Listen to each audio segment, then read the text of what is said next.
Welcome to Dependable Flame, where we explore vintage petrol lighters, ashtrays, tobacconiana, and other useful mechanisms. Make yourself at home. Today we have a project that was requested by our buddy Gary on the Vintage Coffee and Lighters live stream.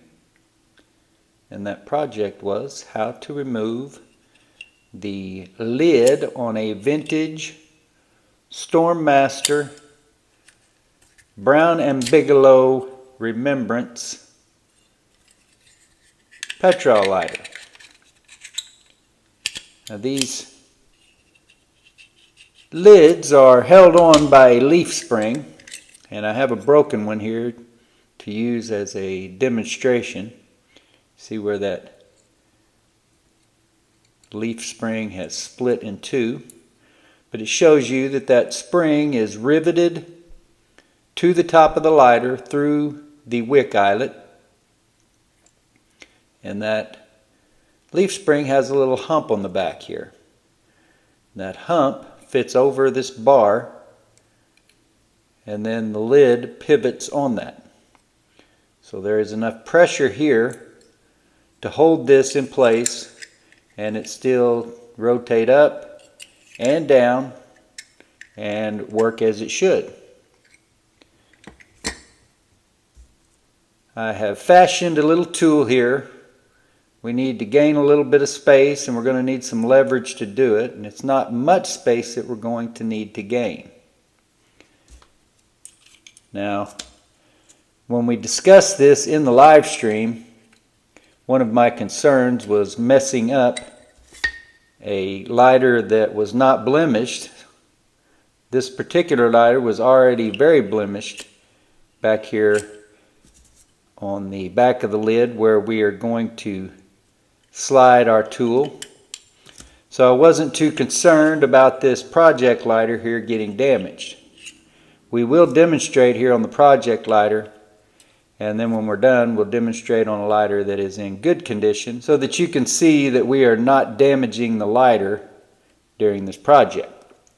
Now, this particular tool, I did file off, so with a little hand file here, filed that off so there's no sharp edges or anything that's going to scuff up or cut into that spring.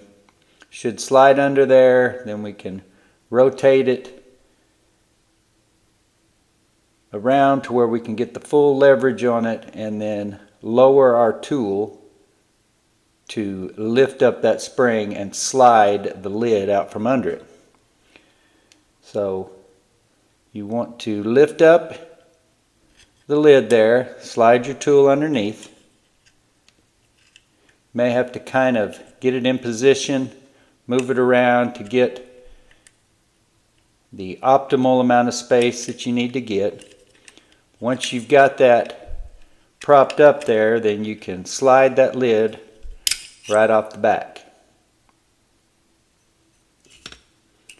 Still got the leaf spring here with plenty of tension. And of course, that's going to give you a little bit of a challenge as far as getting that lid back on there.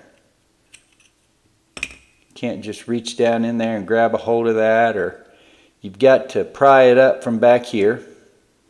So we're just going to do the same thing. No reason to slide it in sideways this time because that lid is not in our way.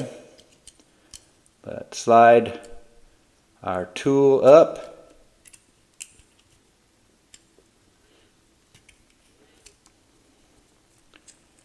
And this is not exactly the most ergonomically designed tool that I've ever come up with, but you can get that propped up there.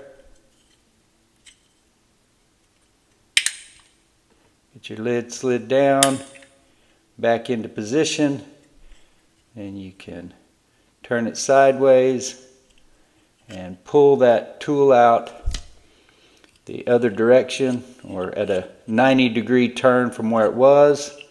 And there you see the lid is reinstalled on the lighter, pivoting upward and closing as it should. No problem at all. So now to demonstrate on a lighter that is not as marred up, just so you can see that I've got a lighter that is missing some of its plating, but the vast majority of it is still there. Some damage here along the edges, minor wear you can see here along the back. Nothing major, and we will not be adding any more blemishes to this as we move on with this project. So, prop that up in the back, slide your tool in, then rotate your tool at a 90-degree angle. As I said, you may have to move it around to get enough space, get it propped up there exactly as you need it, but it comes off easy enough. Here you can see that lid is undamaged. There might be a better design of a tool. I'm sure there is a more aesthetically pleasing tool than this one, but as twisted up as it looks and rudimentary and elementary as it may be, it does the job. So we will slide our tool back in place. Get that propped underneath the spring, and the spring leveraged up the way we need it. Take your lid, slide it back down over and forward. Can then slide the lid or slide the tool sideways as you pick up a little bit on your lid to slide your tool out. And once again, we have a fully functioning lid. It is held in place by that leaf spring down underneath the wick eyelet, and no damage caused to our lighter by removing the lid and putting it back on. So Gary, I hope that this has answered your question sufficiently enough. I am certain that somebody can make improvements upon this tool that I have made.